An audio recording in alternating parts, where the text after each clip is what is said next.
নমস্কাৰ, মই বিতোপন ৰাজবংশী। আজি কেইদিনমান আগতে মই ইনষ্টাগ্ৰামত এই ষ্টৰিটো আপলোড কৰিছিলোঁ আৰু তাত যিটো মই কেপশ্যন হিচাপত লিখিছিলোঁ সেই কথাখিনি পঢ়ি বৰ আচৰিত ধৰণে মোক 28জন মানুহে ৰিপ্লাই কৰিছিলে। 28জন মানুহ আপোনালোকৰ কাৰণে বহুত সৰু সংখ্যা হ'ব পাৰে, কিন্তু মোৰ কাৰণে যথেষ্ট ডাঙৰ। বহুতে ষ্টৰিটোত কমেণ্টো কৰিছিলে আৰু জনাইছিলে তেখেতসকলে কিদৰে কবিতাটোৰ মাজত সেই কেপশ্যনটোৰ মাজত নিজক বিচাৰি পাইছিলে। তেওঁলোকৰ বৰ্তমানৰ যিটো জীৱন, সেই জীৱনটোক তেখেতসকলে কবিতাটোৰ মাজত দেখা পাইছিলে। আৰু বহুতে কবিতাটোৰ শেষত যিটো মই বিশেষ বাক্য এটা ব্যৱহাৰ কৰিছিলোঁ, জিন্দগী বৰবাদ ভেঞ্চত, সেই বাক্যটো পঢ়ি আশ্চৰ্য প্ৰকাশ কৰিছিলে। বহুতে কৈছিলে যে এইটো কেনেকৈ মৰেলি একচেপ্টেবল হ'ব পাৰে, এটা কবিতাৰ ক্ষেত্ৰত সেইটো আমি কিমান বেছি গ্ৰহণযোগ্য হ'ব পাৰে। কিন্তু মই ভাবোঁ এগৰাকী আৰ্টিষ্টৰ, এগৰাকী শিল্পীৰ, এগৰাকী লিখকৰ আৰ্টিষ্টিক ফ্ৰীডম বোলা এটা বস্তু থাকে। আৰু আমি যদি যিখিনি বস্তু ফিল কৰি আছোঁ, যিখিনি অনুভৱ আমাৰ মনত আছে, সেইখিনিক যদি আমি কোনো ফিল্টাৰ নোহোৱাকৈ প্ৰকাশ কৰিব নোৱাৰোঁ, তেতিয়াহ'লে আমি হয়তো কোনোবাখিনিত এগৰাকী লিখক, এগৰাকী আৰ্টিষ্ট বা এগৰাকী শিল্পী হিচাপত ব্যৰ্থ। সেইখিনি কথা বিশ্বাস কৰাৰ বাবেই মই সেই বিশেষ টাৰ্মটো ব্যৱহাৰ কৰিছিলোঁ।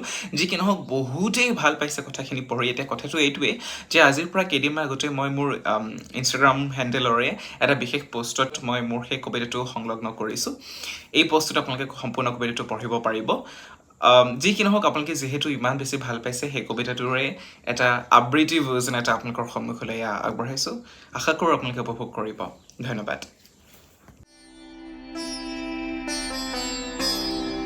অলপ দিনৰ পৰা বুকুখন অলপ বিষাই আছে, অলপ অলপকৈ বাঢ়ি গৈছে।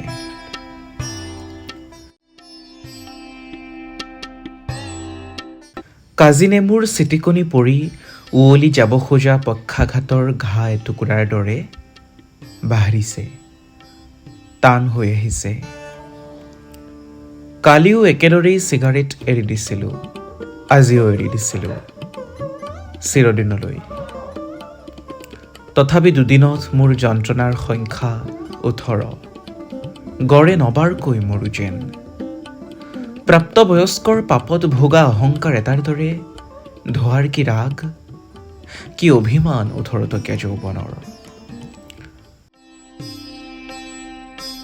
বুকুখনৰ বিষটো লাহে লাহে বাঢ়িছে।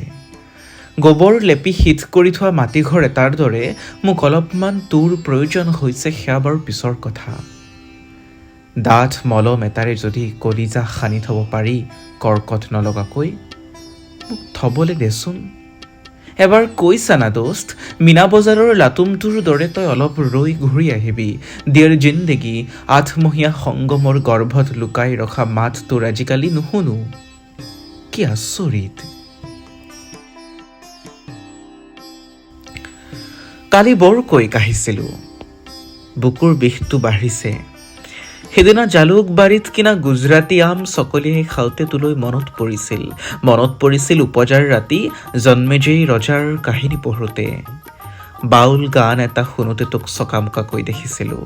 লাল চাগৰে সুদা ভাতকেইটা সানি খাওঁতে তোৰ হাতখন কঁপি আছিল, মই স্পষ্টকৈ দেখিছোঁ। মই অকলেই সপিছোঁ ভূগোল্ড ফ্লেক, দিনৰ পিছত দিন। অকলেই মোহাৰিছোঁ বিষুৱা বুকু, অলপ হোৱাইট, অলপ ব্লেক। তোকো অলপ দিব পৰা হ'লে মনৰ কথা এচকল। ধৰিলোঁ মই মৰি গ'লোঁ হঠাৎ অকলে। নধোৱা ধোৱাবোৰ কোনে পুৰি দিব গম নোপোৱাকৈ মনমোহনৰ শ্মশানত। তইহে জান, আৰুতো কোনেও দেখা নাই মই চম্পাৱতীৰ সাধুটোৰ দৰে সাপ হৈ চুচৰি থকা, ঔষধৰ অভাৱত ঘাটে ঘাটে।